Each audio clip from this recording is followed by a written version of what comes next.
Vamos lá, então vamos dar início ao nosso bate-papo aqui, ao nosso webinar. Bom dia a todos, meu nome é Thiago, eu sou médico cardiologista, hoje eu sou o Head da área de saúde aqui na People.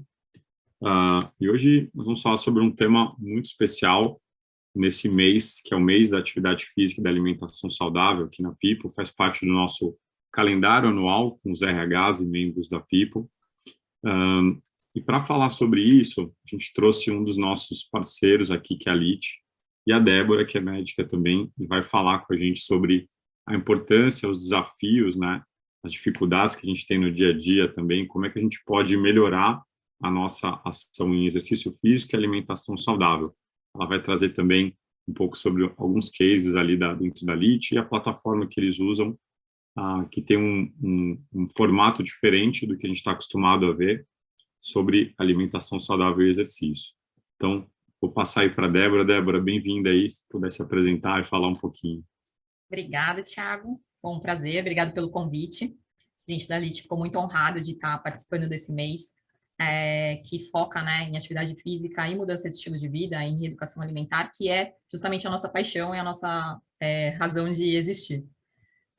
Eu sou médica também, sou médica do esporte, tenho muito interesse nessa área de medicina esportiva e nutrologia, e os nossos profissionais aqui na LIT, eles têm muito essa cultura, né, de focar em tudo aquilo que pode fazer a gente viver mais e melhor. Legal, super obrigado, Débora, obrigado por ter participado.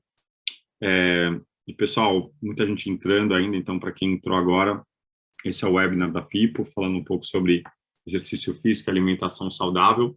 Eu vou primeiro dar um panorama geral para vocês da nossa agenda hoje, né, nessa 1 hora. Então, a ideia é que a gente vai começar falando um pouco sobre atividade física. A Débora também vai apresentar um pouco da LIT, qual é a proposta de valor deles. E depois a gente parte para um primeiro momento de perguntas focadas em exercício físico, tá? Mas na segunda metade, a gente vai falar sobre alimentação saudável, e também mais um período de perguntas e respostas. Mas, de qualquer forma, pessoal, podem mandar suas perguntas aqui no chat, a gente está monitorando. Então, enquanto a gente for falando e colocando os assuntos em pauta, vocês fiquem à vontade para poder interagir com a gente, tá? E aí, para começar, eu vou trazer alguns dados da pandemia, e aí eu queria saber a sua opinião, Débora. Dados alarmantes até. Alguns eu já tinha consultado, já sabia, mas outros eu fui me preparando aqui para hoje e alguns dados me chamaram muito a atenção. E aí eu queria saber a sua opinião sobre esses dados, tá? Então, primeiro os dados Brasil pré e pós-pandemia. Então, a gente tem dados da OMS, Ministério da Saúde, que o sedentarismo aumentou de 49% para 62% durante a pandemia. O tempo que as pessoas passam vendo TV, né, sentadas vendo TV, passou de 1h20 para a pandemia para 3 horas por dia, em média. E tempo no computador, sentado também, passou de 3h30 para 5 horas. O que aconteceu, Débora? Porque as pessoas já não, a situação já não estava muito boa para exercício físico. Por que teve essa mudança tão drástica e como é que a gente pode mudar essa realidade no Brasil? Bom, a pandemia deixou todo mundo preso dentro de casa e não tinha como ser diferente. Então, a gente sabe que a atividade física, ela depende de hábito, ela depende de constância, né? É difícil alguém levantar e falar assim, nossa, que grande vontade de fazer atividade física, eu quero sair correndo e fazer uma maratona hoje. Não é o habitual das pessoas. As pessoas, elas têm essa percepção de que elas precisam fazer exercício, mas elas precisam de estímulos, né, que as levem a fazer essa atividade física. Então, a gente tem o estímulo social, né, tá com os amigos, com a família, num parque e tudo mais. A gente tem o estímulo de saúde mesmo, né, as pessoas que estão com algum comprometimento e que a própria equipe médica, né, a família também, às vezes pega no pé, você precisa fazer um exercício e tudo mais, e a questão estética, né. Então, a pandemia, ela conseguiu interferir nos 3 pontos de equilíbrio que fazem as pessoas entenderem a necessidade de fazer uma atividade física, né. Então, o convívio social ficou completamente prejudicado, você não podia marcar de sair com um amigo para fazer uma corrida e tudo mais. A questão de saúde também ficou prejudicada, porque no primeiro momento, como a gente não sabia o impacto que isso ia ter no sistema de saúde, as consultas de rotina, aquele acompanhamento ficou em segundo plano, né? A gente deixou os serviços, os atendimentos mais para as questões mais emergenciais. E o terceiro, a questão estética. Ninguém estava saindo para ver ninguém. Então, todo mundo deu aquela baixada na vontade de se preparar para o verão, né? De sair e se sentir bem. Então, essa conjuntura de fatores fez com que realmente as pessoas se tornassem mais sedentárias. Além disso, teve a própria questão de disponibilidade. As academias se fecharam e todo mundo que tinha o hábito teve que se readaptar a fazer alguma atividade dentro de casa. E dentro de casa tudo fica mais difícil, né? Então, quem tem filho já não consegue ter aquele momento próprio seu, né? Ali no meio da sala, você tem que arrumar um pezinho para fazer. Às vezes as pessoas não tinham essas coisas. Foi até engraçado porque explodiram vários tipos de negócios nessa época, né? Aluguel de esteira, aluguel de bicicleta ergométrica. Você não conseguia achar, por exemplo, halter para comprar. Quem tentou, muitas vezes não conseguia achar. Teve né? As pessoas começaram a comprar essas coisas para fazer. Começaram a ter as aulas online, a gente começou, né, a entrar nesse novo método de atendimento, mas mesmo assim, para a maioria das pessoas, esse tipo de estímulo não foi suficiente. Né? Aqui na LIT a gente prega muito isso, a gente busca muito trazer essas informações para o paciente, porque é possível, sim, só que precisa realmente de uma rede de apoio, que é o que a gente se põe, né, que a gente se predispõe sempre a estar oferecendo para o paciente, essa rede de apoio para que tudo se torne um hábito. Legal, poxa, show de bola, Débora. Obrigado aí pelos insights. Acho que estou curioso para mostrar também para as pessoas aqui no webinar como funciona a LIT, mas acho que antes de você mostrar para a gente como funciona, eu queria te perguntar um pouco, que eu fiquei muito curioso quando vocês me apresentaram, e você me falou muito sobre esse olhar da ciência comportamental, né? E a dificuldade que é você conseguir fazer com que a pessoa crie um novo hábito ou mude algum hábito que não é saudável, né? Vocês têm observado muitas curvas, né, de pessoas que às vezes começam bem, aí depois elas estacionam ou diminuem o ritmo. Quais são os maiores desafios, assim, em relação ao comportamento para uma pessoa conseguir manter um nível de exercício, né, que é o recomendado até hoje pela Associação Americana do Coração, então 150 minutos na semana de exercício moderado ou 75 minutos de forma mais intensa. Então, quais são os desafios comportamentais ali, ou gatilhos que fazem as pessoas ou não começar, né, ou começar e depois parar? Bom, tem uma série de fatores que influenciam na tomada de decisão. E é isso que a nossa equipe de ciências comportamentais sempre tenta identificar no contato com cada paciente. Então, os nossos cientistas comportamentais, eles vão escrutinar sua rotina, ver, né, quais são os pontos em que você pode inserir novos pequenos hábitos que, no final, culminem em que você alcance um objetivo mais específico, né? Então, a gente sabe que não é simples a gente virar para uma pessoa e falar assim, você tem que fazer 150 minutos de atividade física por semana. 150 minutos na cabeça dela, fala, nossa, 2 horas e meia, não, eu não tenho esse tempo e tudo mais. Quando a gente traz isso para a rotina, a gente percebe que isso é 2% do nosso tempo numa semana, né? 150 minutos é super pouco. Só que a gente precisa tirar esses conceitos do que é muito e do que é pouco. São 2% de atividade física durante a semana que impactam 98% do seu tempo. Né? Então, a gente precisa fazer com que as pessoas entendam que o quão impactante pode ser essa pequena decisão. E como é que a gente faz isso? Quando, por exemplo, o que acontece com a maioria das pessoas que devem estar assistindo? Eu vou correr amanhã. Quando você vai correr amanhã, não é simplesmente você levantar e sair correndo. Existe todo um planejamento, né? Então, você tem que pensar que horas você vai acordar, se vai ter alguém na sua casa naquele horário, se você tem um filho, quem vai cuidar do seu filho. Você pode ter que ver qual a roupa que você vai usar, se vai estar frio ou se vai estar calor, se você tem que comer alguma coisa antes de ir ou não, aonde você vai fazer essa atividade física, né? Então, é um lugar seguro, não é? Todas essas pequenas decisões, se elas têm que ser tomadas exatamente no momento em que você vai fazer, aquilo tudo parece muito complexo, né? Então, são pequenas decisões que às vezes impactam. Então, se você for conversar com a maioria dos pacientes, a maioria das pessoas que a gente convive, elas acham muito difícil iniciar uma atividade física. Eu tenho que ir até a academia, aí eu tenho que separar minha roupa, aí depois eu tenho que tomar banho. Então, a gente vai quebrando essa atividade em pequenas porções, a gente vai orientando esse planejamento prévio para que isso se torne um hábito na vida da pessoa. Então, a gente, por exemplo, quando você vai correr no dia seguinte, qual que é o ideal? Você levantar cedo e pensar no que você vai fazer? Não, o ideal é que na noite anterior, que você já está motivado, né? Que você fala, amanhã eu vou correr, amanhã eu vou fazer, você já deixa tudo preparado, já deixa tudo organizado, para que no dia seguinte você simplesmente levanta e sai, e aquilo não demande muita programação, né? Então, a regra que a gente sempre usa a gente tem que tornar aquilo que é difícil de ser feito, fácil. E aquilo que é fácil de ser feito, que é o mais natural, o mais intuitivo, que é, por exemplo, continuar na cama ou continuar no sofá, difícil, né? Então, a gente vai criando regras para que isso se torne uma rotina. Legal. Poxa, super obrigado, Débora, pelos esclarecimentos, né? O impacto do comportamento humano para a gente conseguir mudar nossos hábitos e ser mais saudável. Legal. Débora, você quer talvez mostrar um pouquinho, ou aprofundar no que a Lead faz, como é que vocês operam e o produto de vocês? Eu trouxe um caso clínico que eu acho que exemplifica muito até o que você trouxe aqui para a gente. A gente não combinou, tá, gente? Mas realmente o caso veio bem ao encontro do que a gente está conversando. Eu vou compartilhar uma tela com vocês, só para vocês terem uma ideia visual, mais ou menos, de como é a nossa abordagem com o nosso paciente, o que a gente faz com ele ao longo dessa jornada, né? De mudança de estilo de vida e reeducação alimentar. E acho que vai ser bem interessante para vocês entrarem aí no nosso... entenderem um pouco do que a gente faz. Vamos lá, então, gente. Bom, eu trouxe o caso de um paciente, era um paciente já de meia idade, 59 anos, ele procurou a gente com o objetivo de emagrecer.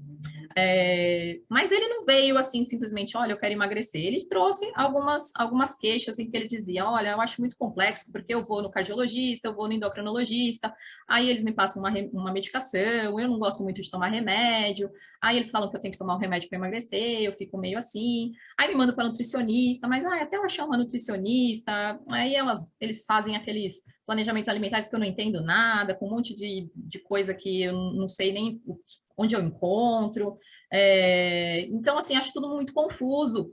E eu achei legal a ideia de vocês fazerem tudo online, né? Então, para mim é bom, porque ele é um dentista, aqui no consultório eu consigo, né? Entre um paciente e outro, eu consigo marcar um horário. Para mim fica bem bacana, né? E ele contou, até por coincidência, essa história, né? Que ele sempre teve um problema com peso, então já não era uma coisa de agora, mas que durante a pandemia realmente esse problema se acentuou. Ele ganhou 8 quilos a mais do que era o seu peso habitual, que já era elevado, né? Além disso, ele trazia muitas queixas do trato gastrointestinal. Então, ele reclamava que se sentia tudo que ele comia meio que fazia mal, se sentia distendido, tinha a sensação de refluxo, dormia sentado às vezes, porque o alimento voltava à noite, intercalava períodos em que o intestino prendia e depois soltava, e isso incomodava ele demais. Isso fazia com que ele tivesse medo da comida. Então, ele comia tudo, ele achava que poderia fazer mal, ele ficava ali meio reticente, e isso incomodava ele demais. Com relação à atividade física, ele não gostava de fazer, e ele sempre trouxe isso de uma maneira bem acentuada ao longo das consultas, né? Sempre falava que, olha, quando eu faço atividade física parece que dói tudo, dói mais do que quando eu fico quieto. E aí a gente foi trabalhando isso ao longo do tempo, e ele se predispôs a fazer algumas caminhadas ao longo da semana e tudo mais. Bebia socialmente, então tinha um hábito de final de semana beber alguma coisa, mas sempre em pequena quantidade. Foi algo que aconteceu também durante a pandemia, né? Então, realmente, o consumo de bebida alcoólica aumentou muito, né? Dormia bem, mas referia que o trabalho dele era relativamente cansativo, repetitivo, e isso deixava ele bem exausto ao final do dia, tá?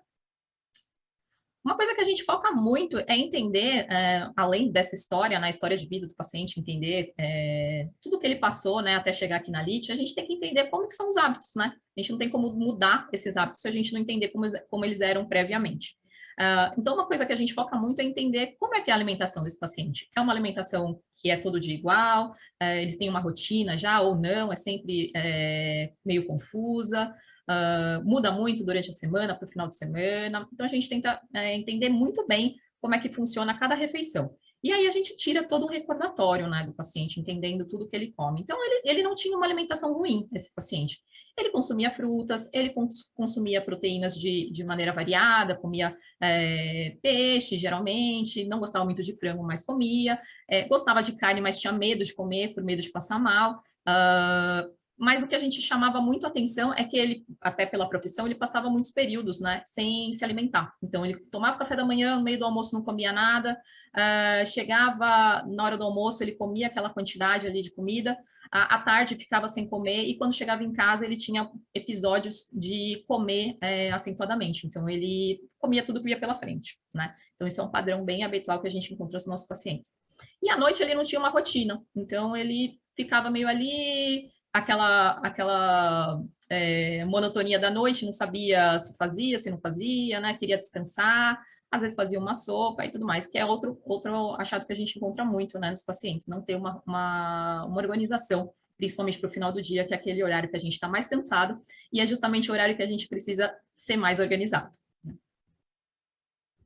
E aqui eu trouxe uma evolução, para vocês entenderem a evolução desse paciente ao longo de 15 semanas com a gente. Então, quais foram as nossas condutas, né? A gente introduziu alguns planejamentos alimentares em que a gente foi avaliando a resposta dele. A gente fez algumas mudanças de distribuição de nutrientes ao longo do dia. A gente conseguiu inserir alguns lanches, tanto na manhã quanto na tarde, então de maneira organizada e estruturada, e de forma que fosse fácil para ele fazer no ambiente de trabalho dele. E ele notou uma acentuada melhora desse comer ao final do dia, que no primeiro momento era até um comer emocional, né? Então ele se sentia um pouco ansioso e cansado e comia demais por causa disso. E a gente percebeu que regulamentando toda a alimentação ao longo do dia, esses episódios melhoraram ao final do dia. E a evolução dele foi sensacional, ele não quis tomar nenhuma medicação, então foi com reeducação alimentar mesmo, e ele perdeu 13,5 kg ao longo desse processo, tá? Então, como é que funciona a nossa abordagem, né, dentro da LEAD? A gente sabe que qualquer planejamento alimentar funciona, né? Desde que, quando a gente está falando de perda de peso, desde que a gente coma menos do que a gente gaste, a gente vai perder peso. Mas não basta isso para a gente ter uma vida saudável, não basta isso para a gente manter o peso perdido. Então, o que é a nossa função aqui? Qual que é o nosso objetivo? Qual é o nosso propósito? É descobrir qual a melhor alimentação para cada pessoa. E como é que a gente faz isso? A gente desenvolveu um protocolo próprio, que foi fundado, né, foi desenvolvido pelo nosso fundador, o Eduardo Howen, em que a gente faz algumas avaliações de planejamentos alimentares. Então, a gente sabe que algumas pessoas elas vão funcionar melhor, né? O corpo delas vai funcionar melhor com grande quantidade de carboidratos, outras com grande quantidade de gorduras do bem, né? As castanhas, abacate e tudo mais. Outras a gente vai ter que achar, né, o equilíbrio entre esses macronutrientes. E outras pessoas vão precisar de periodizações, em que a gente vai mudando esse planejamento, alterando algumas nuances, né, mudando algumas coisinhas ao longo dessa distribuição, ao longo do dia, de macronutriente e tudo mais, e a gente vai ter um resultado melhor. Então, essa pessoa vai ganhar massa muscular, vai perder gordura corporal, vai se sentir mais disposta, vai ter uma melhora do hábito intestinal e tudo mais. Então, aqui eu trouxe um exemplo, né, do que aconteceu com ele. Então, a gente fez alguns planejamentos com ele e realmente a gente percebeu que cada um deles teve um resultado diferente. E é isso que a gente avalia, para tentar determinar qual seria o melhor padrão alimentar para essa pessoa, tá? Além dos dados objetivos, a gente avalia muito os dados subjetivos, ou seja, o quanto aquela pessoa está se sentindo bem, quanto ela se adaptou, quanto ela se adequou àquele planejamento.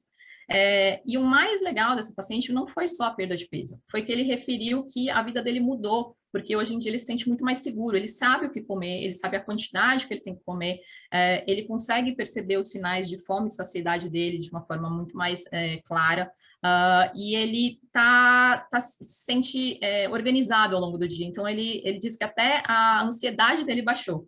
E tem estudos que mostram isso, realmente, que a gente tem um planejamento, né, a gente saber o que a gente vai comer ao longo do dia é importante até para uma pessoa que tem, por exemplo, um transtorno de ansiedade. Saber o que vai comer reduz os episódios de comer emocional. Ele referiu uma acentuada melhora desses sintomas gastrointestinais, então está dormindo melhor, porque não está tendo mais refluxo, está se sentindo mais disposto, então, e até mesmo quando ele sai do planejamento alimentar, ele percebe que aquela alimentação, ela não faz tão mal quanto fazia antes. Bom, mais ou menos isso, né, o panorama aqui desse paciente, né, ele se sente bem satisfeito, os resultados para a gente são muito expressivos. E qual que é o nosso objetivo? Por que a gente se sente muito satisfeito com o que aconteceu com esse paciente?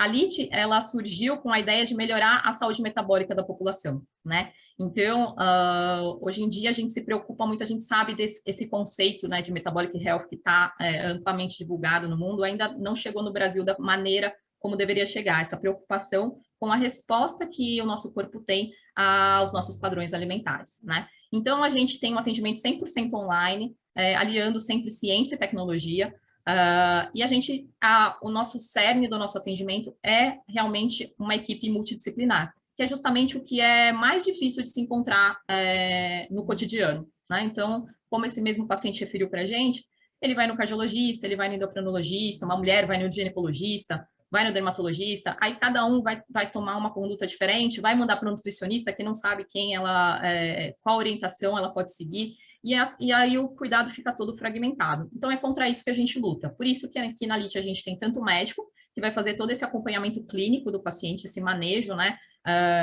com relação a pedido de exame, se tiver necessidade de usar alguma medicação. Então, o paciente vai estar monitorado e assistido de forma clínica, de maneira completa. Mas a gente também tem a nutricionista, que é o que vai tornar esse planejamento alimentar factível para que o paciente cumpra, né? Então, muitas vezes vem, né, um planejamento alimentar de alguém, mas quando a gente vai olhar, aquilo não é fácil de executar no dia a dia. Então, a nutricionista está aqui para ajudar com receita, com orientação de delivery, com guia de viagem, com lista de compra no mercado. Então, tudo para que seja totalmente viável, que tudo seja o mais fácil possível para que você siga, né? E eu acho que a cereja do bolo, que é realmente algo que a gente não tem, né? Se você for procurar em qualquer clínica de atendimento, ou mesmo outras startups que lidam com mudança de estilo de vida ou reeducação alimentar, nenhuma delas foca na abordagem comportamental. Isso por quê? Elas não entendem a importância que tem em realmente fazer com que as coisas aconteçam. Porque o conhecimento hoje, ele está muito difundido, né? Então, todo mundo tem esse conhecimento de que precisa se cuidar, que precisa cuidar da alimentação, precisa fazer uma atividade física. Mas como fazer isso? E a LIT, ela está aqui para justamente preencher essa lacuna. A gente te ajuda a tornar isso real. Então, como é que funciona a nossa jornada? O paciente, ele sempre tem consultas com médico, consulta com cientista comportamental e consulta com time de nutricionistas, né? Então, a cada mês, né, o nosso plano de imersão inicial, ele dura 4 meses, são 5 consultas médicas, 5 consultas com nutricionistas e checkpoints comportamentais que são agendados de acordo com o combinado entre o paciente e o cientista comportamental. Então, tem pacientes que não têm tantas demandas comportamentais. Uma pessoa muito mais prática, mais objetiva, já está ali bem focada e não precisa tanto desse acompanhamento. Mas tem pessoas que têm muita dificuldade, né? E para essas pessoas, a gente oferece até checkpoints semanais. Então, checkpoints semanais. Então, vai ter... Se você é uma pessoa que tem muita dificuldade de seguir um planejamento, tem muitas questões, muitos hábitos que você ainda não incorporou na sua vida, no seu dia a dia, o cientista comportamental pode estar ali conversando com você semanalmente, por exemplo, para te ajudar a implementar essas mudanças. A gente vai avaliar a sua resposta a diversos planos alimentares, tanto com dados objetivos, tanto com dados subjetivos, quanto com dados objetivos.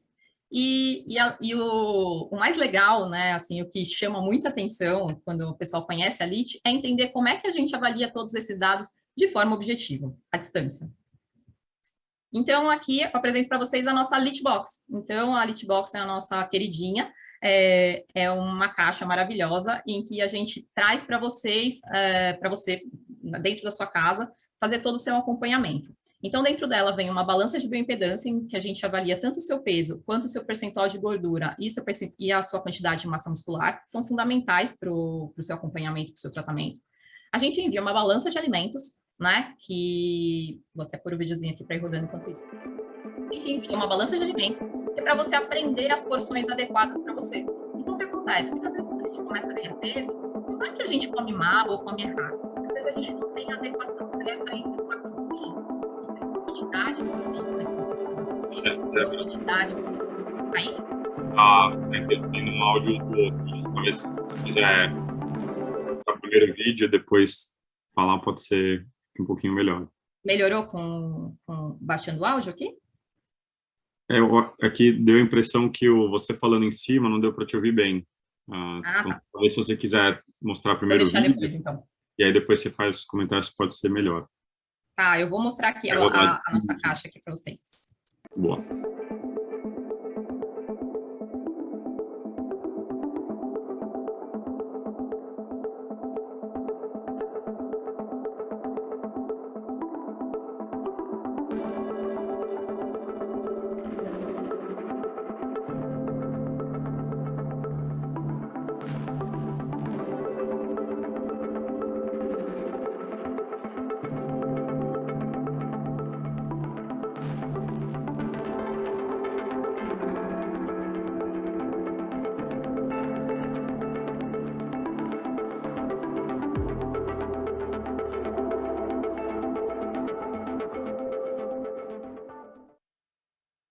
Bom, gente, essa é a nossa caixa, ela é linda, né? Todo mundo que assiste morre de vontade de ter uma dessa em casa.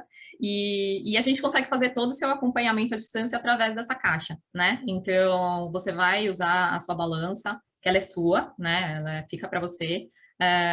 Você pode, aí você vai transmitir os dados para a gente vai ter um aplicativo, a gente já tem um aplicativo que vai ser lançado agora, em que ele vai ser conectado automaticamente, né, à balança, então toda a equipe de saúde vai ter acesso em tempo real aos seus dados de pesagem e tudo mais, e a gente vai te ajudando, né, ao longo dessa jornada de mudança de estilos de vida e reeducação alimentar. Certinho, pessoal? Boa. Super legal, Débora. Muito. Dá vontade de pegar uma agora, né? Muito legal. Ela é linda, gente. Nossa, ela é maravilhosa. Parabéns pelo trabalho de vocês. E aí chegaram algumas perguntas aqui, Débora. Eu vou Bom, colocando aqui para a gente bater um papo em cima delas, tá? Acho que chegaram duas aqui parecidas, então vou tentar consolidar. Mas uma das dúvidas que chegou aqui do Gustavo e também de uma outra pessoa como é que é a dinâmica de uma consulta e um acompanhamento com nutricionista online? Como é que funciona isso, né, no dia a dia? sim, a gente trouxe essa praticidade, então, com a pandemia, que é um outro advento da pandemia, a gente teve uma aceleração na regulamentação, né, da telemedicina, né, do serviço de teleconsulta. E hoje a gente tem muitas pessoas que fazem esse serviço online de atendimento médico e atendimento nutricional à distância, porém, isso às vezes tem seus problemas, né? E a gente quis fazer isso da maneira mais otimizada possível. Então, o acompanhamento é possível justamente por quê? Porque a gente te fornece as ferramentas para que esse acompanhamento seja adequado. Então, a balança me traz todas as informações que são necessárias que você obteria no consultório. Então, a gente teve o cuidado de investigar mais de 30 balanças, quase 40 balanças. A gente foi atrás para descobrir qual a balança que traria uma sensibilidade, uma especificidade semelhante a uma balança de bioimpedância de consultório. Então, é uma balança com uma qualidade validada, né? Então, a gente valida ela com relação à balança de bioimpedância de consultório. Então, você vai estar sendo monitorado da melhor maneira possível. Além disso, a gente envia a fita métrica, que também vai, né, avaliar a sua circunferência abdominal. Você vai enviar esses dados para a gente. Então, a gente tem toda essa questão do exame físico bem estruturada, tá? Além disso, como acompanhamento médico, a gente tem, né, a gente pode solicitar os exames para que você encaminhe para a gente e a gente vai te dando os feedbacks, se precisar de algum medicamento, alguma suplementação, tudo isso é feito à distância. Além disso, um dos nossos pontos, né, focais é o acompanhamento durante a jornada. Então, o seu médico, ele vai estar disponível para você 24 horas por dia, 7 dias por semana. Então, a gente tem uma equipe médica que está à disposição. Então, todo paciente ele tem um grupo de WhatsApp em que ele mantém constante contato, tanto com a nutricionista, quanto com o cientista comportamental, quanto com o médico. Então, qualquer dúvida que surja ao longo desse período de acompanhamento, esse período que você vai estar com a gente, vai ser sanada ali em tempo real. Então, assim, a gente tem muito essa pegada de comunicação high touch. Então, a gente quer estar sempre em contato, porque a gente sabe que não é só a consulta que muda a vida de ninguém, é esse acompanhamento entre as consultas que fazem com que as coisas aconteçam. Que legal, Débora. É isso, né? É um trabalho contínuo, né? Não é só pontual, transacional da consulta, tem que ter um acompanhamento, um segmento. Eu acho que o kit ajuda muito para isso, né? Para que a pessoa se Exatamente. sinta cuidada todos os dias e não só quando ela está numa consulta com um profissional.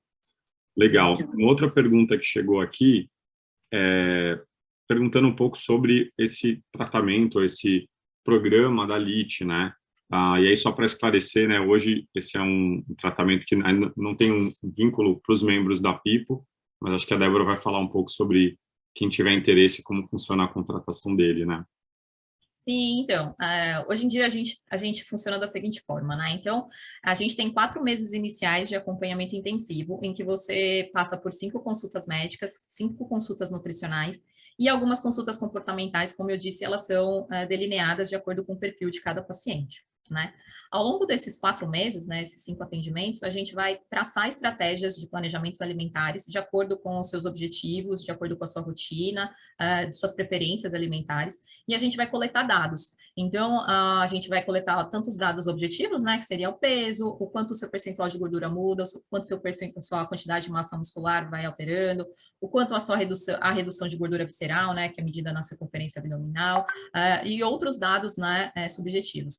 Ao final desses 4 meses, a gente vai te dar uma resposta. Então, a gente vai entregar para você uma resposta. Olha, para você, o ideal, a gente observou, de acordo com todos esses dados, que seria que você mantivesse um padrão alimentar dessa forma, né? Então, o café da manhã seria mais ou menos isso, o lanchinho, o almoço, o jantar. Isso é para da vida. A gente sabe que essa resposta a padrões alimentares, ela muda muito pouco ao longo da vida, né? Então, às vezes, a gente tem uma alteração de velocidade, metabolismo e tudo mais, mas a gente consegue fazer com que a gente descubra qual seria o melhor padrão alimentar para que você estabeleça como rotina no seu dia a dia, né? E aí vai ter momentos em que você vai sair desse padrão alimentar, obviamente, mas aquela segunda-feira que a gente fala assim, nossa, essa segunda vai, você sempre vai saber para onde voltar, tá? Passando esses 4 meses em que você aprendeu muita coisa, né, em que a gente foi te ensinando estratégias de como otimizar, né, a sua alimentação, de como chegar mais próximo dos seus resultados e tudo mais, a gente começa um acompanhamento um pouco mais à distância, mas não quer dizer à distância que a gente não vai estar menos presente. Simplesmente a gente vai reduzir a frequência de consultas, porque eu já te conheço, né, eu já conheço o paciente bastante, já passamos por 5 consultas, mas a gente vai continuar o acompanhamento através do WhatsApp, né, através do nosso chat, e através das consultas com o nutricionista. Então, qualquer dúvida que for surgindo ao longo desse período, a gente vai sanando. E, além disso, a gente vai mandando novos planejamentos alimentares, porque a gente vai ter acesso aos seus dados. Como você vai estar sempre se pesando na nossa balança e essas informações estão sendo encaminhadas para a equipe médica, a gente age naquele ponto em que pode estar dando errado. Então, o que acontece com muitos pacientes? Perdem bastante peso no início da jornada e depois começam a recuperar peso. Esse é o padrão habitual que a gente vê. Então, a gente vai estar ali o tempo todo de olho, né, em você para que isso não aconteça. Quando a gente começar a perceber que está tendo alguma mudança de padrão, a gente vai interferir. Então, a gente vai intervir, falar, Thiago, o que está acontecendo? Teve alguma mudança na sua rotina? Foi viajar? Aconteceu algo diferente? Não está conseguindo fazer atividade física?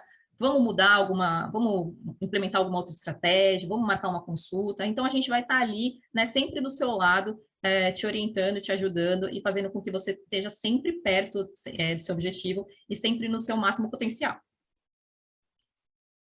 Boa, legal, Débora. E hoje a contratação desse serviço é de forma particular, né? Hoje vocês não aceitam plano de saúde ou algum vínculo assim, né? Então, a gente não aceita plano de saúde, mas a gente emite, como a gente tem acompanhamento médico, a gente emite a nota fiscal como consulta médica, né? Então, a gente tem um plano, no início, né? O plano, ele é R$ 700 por mês, então são 5 parcelas de R$ 700, em que você vai ter, por esses R$ 700, tanto o acompanhamento médico, quanto o acompanhamento nutricional, quanto o acompanhamento pela cientista comportamental. Então, se você for colocar no papel, se você tivesse que passar num médico, num nutricionista e num psicólogo, por exemplo, esse valor estaria muito maior, né? E a gente tem essa vantagem de ser um acompanhamento integrado. Então, assim, a equipe, ela vai estar cuidando de você. Não é uma coisa que alguém vai fazer e o outro vai ver e não vai entender o que aconteceu. Então, é a equipe que vai estar te dando esse acompanhamento, né? A gente vai emitir esses R$ 700 como uma consulta médica e você pode solicitar o reembolso para o seu plano de saúde, sem problemas, né? A partir do 4º mês, né, da 5ª consulta, o plano ele custa R$ 150 mensais. Você tem direito a uma consulta mensal com a nutricionista e ao final de cada 6 meses uma consulta médica. Então, a cada 6 meses, de qualquer forma, você vai passar com o seu médico, se precisar repetir exame, mudar a medicação, qualquer coisa do tipo, vai ter esse acompanhamento já incluído no pacote. Caso aconteça alguma coisa no meio do caminho e tal, muitas vezes acontece, né? Eu tenho uma festa, eu queria perder um pouco de peso, ou então pessoal de performance, né? Eu tenho uma prova, vou fazer uma corrida, e eu queria um acompanhamento mais próximo para fazer uma periodização, para fazer uma suplementação adequada. Você também pode marcar uma consulta médica com um valor diferenciado. Então, a consulta médica vai custar algo em torno de R$ 250, e aí você passa com o médico que já é o médico que te conhece, já conhece suas particularidades e tudo mais. Legal, show de bola, Débora. Acho que é importante lembrar também, pessoal, para quem é membro da PIP e está hoje no bate-papo aqui com a gente, vocês conseguem também passar e fazer um atendimento tanto em saúde ou inicial para questão de exercício físico ou alimentação junto com o time de saúde da PIP, né? Então a gente tem aqui médicos de família, enfermeiros de família que podem ajudar vocês nessa jornada também, e esse serviço fica à disposição dos membros sem custo adicional também. E até para, se quiserem entender melhor como funciona a LIT, um planejamento, uma indicação, a gente também consegue ajudar vocês. E olha, o que eu acho legal também, aqui na LIT a gente oferece as consultas experimentais. Então, assim, se você quiser entender mais, saber mais, ver no que a gente pode ajudar, a LIT é para todo mundo, tá? A LIT não é só para quem quer emagrecer. A LIT é para quem quer mudar hábitos, a LIT é para quem gosta de atividade física. Então, dentro da nossa equipe, a gente tem endocrinologistas, a gente tem nutrólogos, a gente tem médicos do esporte. Então, assim, a gente tem geriatra. Então, assim, a gente tem uma equipe multidisciplinar mesmo, né? Multiespecialidade, mais do que multiespecialidade, e que vai te ajudar a alcançar o seu objetivo. Então, por exemplo, às vezes tem a pessoa que é atleta, né, que corre, que faz maratona, que é triatleta, coisa do tipo. A gente também tem equipe de médicos do esporte, por exemplo, que vão te ajudar nessa orientação. E se você quiser conhecer mais, é só entrar no nosso Instagram, @litsaúde, também tem o nosso site, né, e que você consegue ali agendar uma consulta experimental com um nutricionista ou com um cientista comportamental. Boa, show de bola, Débora. Chegou uma outra pergunta aqui, agora mais em relação ao exercício e nutrição. E a primeira que chegou foi uma pessoa que falou que teve uma recomendação para emagrecer, para a realização de um procedimento cirúrgico, e que a nutricionista que essa pessoa passou recomendou a musculação para emagrecimento. Perguntando aqui se funciona mesmo, como é que funciona isso? Sim, exercício como um todo exercício emagrece, tá? E exercício de força é fundamental para o emagrecimento. Por quê? A gente sabe que num primeiro momento, o emagrecimento ele é uma conta padrão, né? Come menos do que gasta, você emagrece, tá? Mas esse processo ele não é tão simples assim. O que é importante que a gente leve sempre em consideração nesse processo? É a manutenção da massa muscular. Por quê? Se você perde, emagrecer é sinônimo de perder gordura, não sinônimo de perder músculo. Se você emagrece de uma forma não estruturada, ou seja, com planejamento alimentar inadequado, né, que não leve em conta a quantidade de proteína adequada na sua alimentação, e sem a atividade física associada, principalmente o exercício de força, que é o que vai manter a sua musculatura ativa, funcionante e cada vez com maior volume, seu processo de emagrecimento está fadado ao fracasso. Então, muito boa a orientação da nutricionista, realmente é fundamental que a gente associe o exercício resistido, o exercício de força, ao processo de emagrecimento. Quanto mais massa muscular, mais saúde você tem. Mais fácil fica de emagrecer, mais fácil fica de manter o peso perdido, e eu sempre conto para os meus pacientes, isso massa muscular é reserva de saúde, né? Então, é algo que quanto mais você tiver, melhor. Boa. Legal, Débora. Uma outra pergunta aqui também, perguntando sobre a questão de alimentação a cada 3 horas, né? Algo que tem sido muito estudado, quebras de paradigma também nessa linha. Uma pessoa perguntou aqui, a participante perguntou se comer de 3 em 3 horas realmente é válido. Ela falou que tem dificuldade para se adaptar e desanima isso quando ela pensa em fazer uma reeducação alimentar de ter que ficar comendo a cada 3 horas. O que tem de evidência? Qual que é a linha certa para isso? Então, sabe, eu gosto muito de uma expressão que alguns nutricionistas, nutrólogos usam, que é a nutrição, a nutrologia como um todo é uma caixa de ferramentas. Então, não adianta você ter uma caixa de ferramentas só com chave de fenda, né? Então, você precisa ter várias ferramentas para que você consiga, né, fazer a função que você quer executar. Assim é a nutrição. Então, em alguns momentos, em algumas pessoas específicas, realmente a gente recomenda, por exemplo, a refeição a cada 3 horas. Vou te dar um exemplo. Uma pessoa que, por exemplo, teve Covid, perdeu muita massa muscular, tá com uma dificuldade, né? Tá com baixa autonomia e eu preciso muito recuperar essa massa muscular. A gente sabe que a proteína, não adianta você comer, por exemplo, 1 quilo de proteína no almoço e passar o dia inteiro sem comer. Naquele momento que você comeu 1 quilo de proteína, o seu corpo absorveu ali 30, 35 gramas de proteína, o resto ele jogou fora. E aí, ao longo do dia, o seu aporte de proteína vai ser desse tamanho. Ou seja, como é que eu vou preservar a sua massa muscular? Fazer você ganhar músculo se eu estou te dando pouca proteína? Agora, a cada 3 ou 4 horas, é como se abrisse uma janela de oportunidade para a ingestão de proteína. Ou seja, a cada 3 ou 4 horas, o seu corpo consegue absorver 30, 40 gramas. Ou seja, se você fizer esse lanchinho com proteína, por exemplo, acordar de manhã, tomar um cafezinho da manhã com um ovinho, na hora do almoço, comer sua proteína, no lanche da tarde, tomar um iogurte com proteína, por exemplo, tomar uma dose de whey protein, ou comer um atum, ou outro ovinho, por exemplo. À noite, você comeu mais uma proteína. Antes de dormir, você comeu mais uma dose de proteína. São 5 doses de proteínas com 30 gramas. Ou seja, no final do dia, eu posso ter te dado menos quantidade de comida, né? Porque eu não te dei 1 quilo numa refeição. Estou te dando menos quantidade de comida. Mas ao invés de você absorver 30 gramas, você absorveu 150. É outro cenário, né? Então, por isso que, às vezes, dependendo da pessoa, a gente realmente orienta de 3 em 3 horas, tá? É para todo mundo? Não, tem pacientes que se dão muito bem comendo, que tem massa muscular adequada, que a cada 3 horas aquele aporte de proteína vai ser o adequado para ela de acordo com o objetivo. A gente tem a questão da resposta glicêmica, né? O quanto a insulina dessa pessoa está alta ou não está. Então, tudo isso vai ser avaliado e a gente vai ver qual que é o melhor padrão alimentar para você. Não existe resposta pronta, né? Então, na LIT, a gente olha indivíduo a indivíduo. Legal. Boa, eu vou emendar uma pergunta aqui também, Débora, sobre a questão do acompanhamento do peso e da gordura corporal, né? Como é que vocês fazem esse acompanhamento, essa dinâmica, né, junto com a questão da balança? E o que você tem visto que ou seja, um período ali no qual as pessoas acabam estacionando ou deixando de evoluir na sua perda de peso? E como é que vocês têm estimulado as pessoas para engatar de novo ali e continuar essa jornada de saúde? Bom, tudo que a gente faz é baseado na ciência, né? Então, o que a gente sabe pela literatura e que a gente consegue corroborar em alguns nos pacientes nossos e que a gente está trabalhando, né, sempre em cima para oferecer a melhor conduta dentro da ciência. A gente sabe que os primeiros meses, eles realmente são fundamentais para esse processo de emagrecimento. Quem quer perder peso tem que aproveitar esse momento inicial para perder, porque depois de um tempo, todo mundo vai entrar num processo de adaptação metabólica, tá?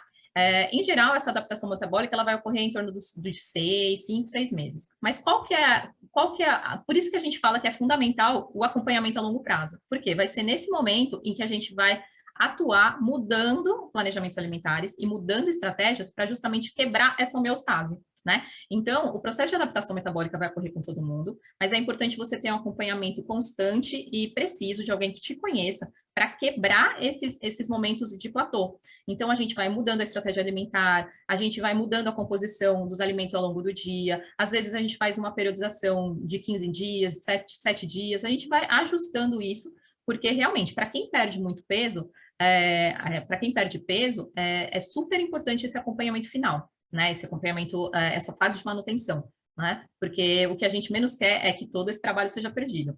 E realmente, se não tiver esse acompanhamento, se não tiver essas estratégias de periodização, é comum que ocorra esse platô. Perfeito, Débora. Vou aproveitar também, pessoal, quem tiver perguntas para a Débora ou relacionadas a exercício e alimentação, podem mandar aqui no Q&A, tá? Ele é uma parte do chat ali, Q e A, então vocês conseguem mandar as perguntas por lá, ao invés do chat, que aí fica estruturadinho para a gente ir acompanhando com vocês. Eu já vou emendar mais uma pergunta, eu tenho muitas perguntas, mas eu vou me segurar aqui também, mas uma pergunta que eu tenho, Débora, a gente está vivendo hoje uma epidemia de cirurgias bariátricas, né? Então, um número expressivo de pessoas têm feito o procedimento, muitos com indicação adequada, mas a gente sabe que outros também, pessoas que às vezes têm uma super indicação para o procedimento, né? Ou profissionais que às vezes até orientam as pessoas a aumentar o seu peso para atingir o nível da cirurgia bariátrica. Então, a gente acaba vendo isso muito no dia a dia, no mercado de saúde. Como é que você vê isso? E se vocês acompanham também pessoas que têm obesidade mórbida, obesidade grau 3, que é uma obesidade relevante, e como é que é o cuidado específico para isso? Você comentou sobre uso de medicamentos, né? Pessoas que têm indicação para uso de medicamentos para perda de peso. Como é que funciona isso dentro da LIT hoje? Então, a obesidade é uma doença crônica e é importante que a gente diga isso, né? Até para que a gente tire o preconceito com relação às pessoas, né? Muita gente acaba associando a obesidade a desleixo, a falta de priorização, a falta de determinação, falta de força de vontade, né? E hoje a gente sabe que a obesidade realmente é uma doença, ou seja, a gente tem alterações fisiológicas que culmina com esse acúmulo de gordura excessivo e que vai estar associado a outras doenças, né, aumento de fator de risco para outras comorbidades, tá? Então, levando isso em consideração, né, como sendo uma das nossas diretrizes, sempre que o paciente ele tiver sempre que ele tiver indicação clínica, ele vai ser tratado da maneira em que a literatura médica nos orienta. Então, se for necessário, em comum acordo com o paciente, né, a gente vai explicar os benefícios do uso de medicação, a gente vai decidir qual a medicação mais adequada e a gente vai decidir com o paciente realmente qual momento a gente inicia essa medicação, se a gente mantém, se a gente retira e tudo mais. A gente reconhece a cirurgia bariátrica como um dos tratamentos, então, assim, a cirurgia bariátrica realmente é um tratamento, né? Então, de forma nenhuma a gente é contra a cirurgia bariátrica, mas ela não é o primeiro tratamento, então ela não é o tratamento de escolha, né? Então, a gente vai passar por outros momentos em que a gente vai tentar, né, uma reeducação alimentar, em que a gente vai fazer uso de medicação, aumentar a atividade física e tudo mais. Tem alguns pacientes que realmente, por até questões genéticas, né, tem mais dificuldade realmente de perder peso, e aí a gente vai entrar num acordo se realmente há indicação da cirurgia bariátrica, tá? Então, assim, não existe, né, fórmula, resposta pronta. O que a gente tem que focar o que o paciente, muitas vezes, ele precisa entender é que a bariátrica, ela é uma resposta para o peso, ela não é uma resposta para a vida do paciente. Então, não é porque ele fez a bariátrica que ele vai comer o que ele comia antes, que ele vai ter a qualidade de vida que ele tinha antes. Ele vai ser sempre um paciente ele não vai ter mais a obesidade, né, manifestada como aumento de peso corporal, mas ele ainda tem coisas relacionadas à obesidade ali. Então, se ele tiver um comer impulsivo, né, se ele tiver um comer emocional, aquilo vai se manter, aquilo não vai estar sanado, né? Se ele tiver alguma deficiência com relação, né, à cirurgia, ele vai precisar de um acompanhamento constante, ou seja, ele vai precisar de suplementações, ele vai precisar de reposições. Não, a cirurgia bariátrica não é uma resposta definitiva para muitos pacientes, então a gente tem uma taxa de reganho de peso significativa, né? Então não é porque fez bariátrica, resolveu o problema, muitos pacientes eles acabam tendo recidiva da obesidade após a bariátrica. Então são casos bem específicos. Assim como a medicação não resolve o problema de ninguém, a bariátrica também não. Eles têm que estar associados sempre à reeducação alimentar e mudança de estilo de vida. Legal, Débora.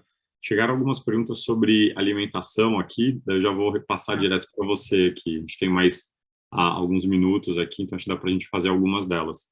A primeira pergunta, uma das pessoas da audiência aqui perguntou se é interessante fazer comida congelada, ou seja, congelar uma refeição para a semana toda, que ela ouviu falar que isso pode perder nutriente, não adiantar de nada. Qual que é a orientação de vocês em relação a isso? Não, de forma alguma, tá? Então, assim, a comida congelada é uma aliada nossa. Se você me perguntar, olha, tem jeitos melhores ou piores de fazer um preparo alimentar? Realmente existem, tá? Então, assim, lógico, uma comidinha fresca que é feita ali no vapor, que é feito, né, um assado feita da maneira correta, melhor, lógico, existem o melhor dos cenários. Mas levando em conta a nossa rotina de vida hoje em dia, né, a comida congelada é uma grande aliada. Você com certeza não vai estar perdendo uma quantidade significativa de nutrientes e vai ser muito melhor do que se você comesse uma alimentação, outro tipo de alimento. Então, é melhor você ter a sua alimentação in natura congelada, ou seja, né, ter ali aquele alimento que você compra na feira mesmo, né, que não tem um monte de nome que a gente não conhece, que não tem um monte de conservante, aditivo, corantes e tudo mais. Você tem aquela comida mesmo, né, natural, né, in natura, congelada, do que você comer alguma comida que você não conhece a procedência, que você não sabe se está cheio de aditivo, que é industrializada ou ultraprocessada, tá? Alguns cuidados a gente sempre pega, a gente sempre toma, né? Então, a gente sabe que existem muitos fatores relacionados à obesidade. Então, por exemplo, às vezes até a forma, né, de armazenamento desse alimento, a gente pode te dar dicas e orientações como seria, né, essa melhor forma de armazenamento, mas de forma nenhuma. Se dessa forma funciona para você, a gente orienta muitos pacientes. A gente tem uma rotina muito corrida, estressante, cozinhar todo dia não dá. Então, assim, se essa for uma forma que para você funciona, cozinhe no sábado, no domingo, congele a comida de toda semana. Isso com certeza vai trazer muito mais benefícios do que se você procurasse uma alimentação que não é in natura. Boa, Débora. Perfeito. Uma outra pergunta aqui que eu me identifiquei bastante porque está associado com o meu ritmo alimentar também. A pessoa perguntou aqui, a Mariana Lucena, falou que ela tem muita dificuldade de comer pela manhã e a primeira refeição dela é só no almoço, a primeira refeição do dia. Isso pode ser prejudicial para a perda de peso? Muito.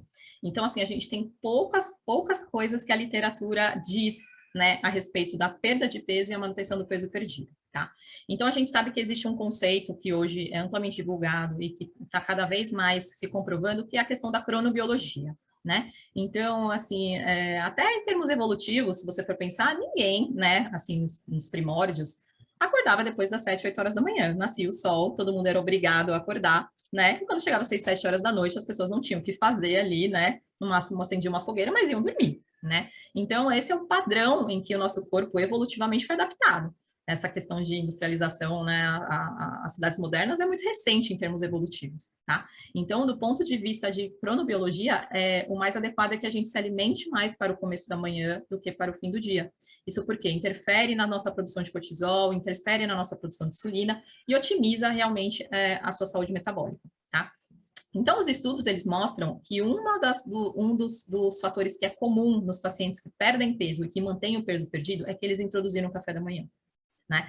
Então, é um hábito que muita gente reluta, muita gente às vezes não consegue mesmo, mas a gente percebe aqui na LIT que a gente tem muito essa pegada de tentar introduzir o café da manhã nos pacientes, a gente gosta bastante de sempre orientar isso, né? E a gente vê que é um hábito mesmo, então as pessoas muitas vezes, elas começam a melhorar o padrão de compulsão alimentar, de baixa saciedade, de baixa saciação, de necessidade de comer alimentos altamente palatáveis, né? Esse comer emocional e doce e tudo mais, só regularizando esse começo do dia. Então, trazendo uma refeição de maior qualidade nutricional no café da manhã, no almoço, no lanche da tarde, impede esses períodos de comer excessivo no final do dia, que são super comuns. Perfeito, perfeito, Débora. Mais uma pergunta aqui também, do Gustavo aqui, perguntando sobre a questão de uma pessoa que tem um nível de gordura alto no corpo e tem um nível baixo de massa muscular, se o ideal para essa pessoa é fazer mais exercício aeróbico ou mais musculação? Quando então, pensa não, perfeita essa pergunta, é muito bom, é uma coisa que a gente tem muito, os pacientes perguntam muito isso e é bem frequente, tá? Então, quando a gente avalia a questão de gordura e massa muscular, é importante a gente entender qual o impacto de cada ação nesse contingente todo, né? Então, para perder gordura, mais importante até do que incluir uma atividade aeróbica é a gente fazer realmente uma redução da ingesta alimentar, tá? Isso porque para você conseguir queimar a quantidade de caloria que realmente impacte na perda de peso, você precisa ter uma atividade física bem importante, né? E a maioria das pessoas, elas não consegue, até pela rotina e tudo mais, às vezes até por limitação física, né? Então, uma pessoa, às vezes, tem muita gordura corporal, tem dificuldade de fazer atividade física durante muito tempo. Então, eu diria que para perda de peso, em termos de gordura corporal, o mais importante é diminuir a ingesta alimentar, tá? Agora, com relação seguindo na mesma toada do emagrecimento, como eu falei, é super importante que a gente emagreça e preserve a sua massa muscular. Então, a atividade resistida é fundamental. Então, se eu pudesse dizer, em termos genéricos, nunca deixe de fazer a sua musculação, por mais difícil que seja, as pessoas não têm esse hábito, né, de introduzir, mas a musculação é algo que todo mundo deve fazer, não só para a questão de perda de peso, mas para a questão de saúde óssea e autonomia, né? Então a gente nós somos uma geração que provavelmente vai viver até 90, 100 anos, né? Alguns até mais. E a gente precisa o quê? Ter osso bom e a gente precisa ter autonomia, porque ninguém quer ficar dependendo de ninguém. E só massa muscular é que vai nos garantir isso. Então nunca deixe de fazer musculação. Atividade aeróbica você vai introduzir o máximo que você puder, mas você nunca vai poder deixar para perder gordura, de comer menos do que você está gastando. Exato, tem uma conta que está sempre ali, que é a ingesta versus aquele, né? Eu vou aproveitar para fazer uma coisa que eu ia falar também, que as pessoas, às vezes, elas fazem uma conta errada e que as pacientes ficam meio chocadas quando a gente fala isso, mas quando você aumenta muito a sua atividade física, a sua taxa metabólica, às vezes, reduz. Então, você acaba, intuitivamente, gastando um pouco menos de energia, né? Então, essa conta nunca é uma soma, do tipo, olha, eu vou correr, vou gastar 300 calorias correndo e vou comer 300 calorias. Essa conta realmente não fecha, tá? Então, não adianta fazer compensações. Legal. E isso casa muito com a pergunta que eu queria fazer para fechar aqui, Débora. Acho que a gente tem tempo para mais uma aqui antes da gente encerrar, mas essa questão da taxa de metabolismo basal, né? Então, quando uma pessoa faz exercício, né, muitas pessoas acham assim, eu queimei 300 calorias, acabou, é só isso. E não, né? O corpo continua, ele muda o seu metabolismo quando a gente faz exercício e existe uma queima posterior ali depois. Qual que é o impacto dela ali no dia a dia? E como você falou, né, qual que seria uma forma de tentar estimar como é que isso acontece pós-exercício, né, nas horas pós-exercício? Então, a gente tem, né, esse conceito, né, que em medicina a gente chama de EPOC, né, que é esse gasto excessivo de oxigênio. Então, durante a atividade física, dependendo do nível de intensidade que você faça, é como se seu corpo te ficasse devendo uma energia, né? É como se você não tivesse ali no banco para pagar aquela energia. Então, ele vai tirar aquela energia da gordura, da queima de carboidrato, mas mesmo assim, para repor todo aquele estoque, toda aquela quebra de homeostase que ocorreu, ele vai precisar de um tempo para se recuperar.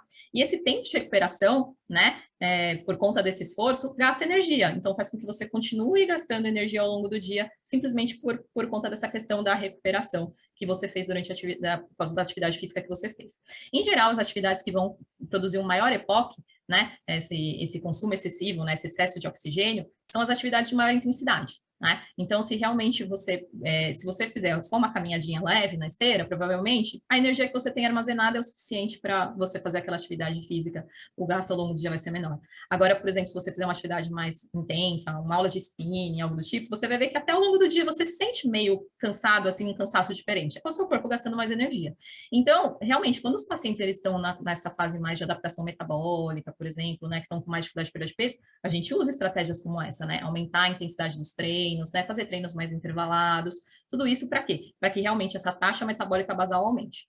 Mas lembrando que tudo isso também não é em grande quantidade. O que mais aumenta a nossa taxa metabólica basal é realmente o ganho de massa muscular. Quanto maior a massa muscular, maior vai ser a quantidade de comida que você, teoricamente, vai poder comer, porque maior vai ser o gasto, né? Mais acelerado vai ser o seu metabolismo, tá? E outras coisas que também impactam muito, principalmente hoje em dia, é o que a gente começou, né, falando hoje, termina falando também, que é a atividade física diária, né? Então, hoje em dia, nós vivemos uma pandemia de pessoas ativas, porém sedentárias. Então, aquela pessoa que vai na academia todo dia, faz 1 hora e meia de atividade física, mas passa 13 horas sentadas. Então, é uma pessoa que, no fundo, na hora que tudo, ela talvez tenha um comportamento de risco do ponto de vista cardiovascular e desenvolvimento de outras doenças, como o de um sedentário. Então, por isso que a gente sempre dá algumas dicas mais, né, para o dia a dia, né? Então, hoje mesmo eu acabei de atender a paciente, eu falei assim, olha, você está ficando muito tempo sentado, vamos fazer o seguinte, vamos combinar de fazer 2 reuniões em pé por dia? Faz a reunião em pé. Só o tempo em que você fica em pé durante o dia já impacta em redução de risco cardiovascular, né? Então, essas pequenas atividades para quem está em home office e tudo mais são fundamentais. Bem legal, Débora. Tem até aquelas mesas, né, que você consegue regular para ela ficar mais alta para você conseguir fazer uma reunião em pé. Super Exatamente. legal. Bom, pessoal, chegou no nosso tempo aqui, apesar de ser um tema muito interessante, que tem muito pano para manga. Eu queria agradecer a tua presença, Débora. A Débora, que é head de médica aqui da LIT. Então, obrigado por ter participado com a gente. Acho que foi um webinar muito rico, agregou muita informação sobre exercício, sobre alimentação e também mostrando aí para os nossos membros um pouco dessa plataforma nova que tem surgido, que é a LIT, e como ela pode impactar na qualidade de vida das pessoas. Então, super obrigado aí pela presença, Débora. Obrigada, pessoal. Sigam a gente no Instagram, que eu acho que é um lugar mais fácil acesso para vocês verem, né? A gente publica bastante coisa, assim, um tema relacionado à saúde, vocês vão entender bastante sobre a gente. Então, @LIT_Saúde. E a gente está aqui à disposição para tirar qualquer dúvida, qualquer esclarecimento. Marquem uma consulta experimental, se vocês querem conhecer mais, conhecer a nossa equipe, vai ser bem bacana. Boa. E também, se você está hoje aqui no nosso webinar e é membro da People, fica à disposição também o time de saúde da People, que tem médicos, enfermeiras que podem ajudar você a começar essa jornada de se alimentar melhor, de fazer mais exercício. Então, fica também à disposição aí do nosso time. Valeu, pessoal. Muito obrigado a todos. Pessoal. Tchau, tchau. Até a próxima. Tchau, tchau. Tchau, tchau, tchau.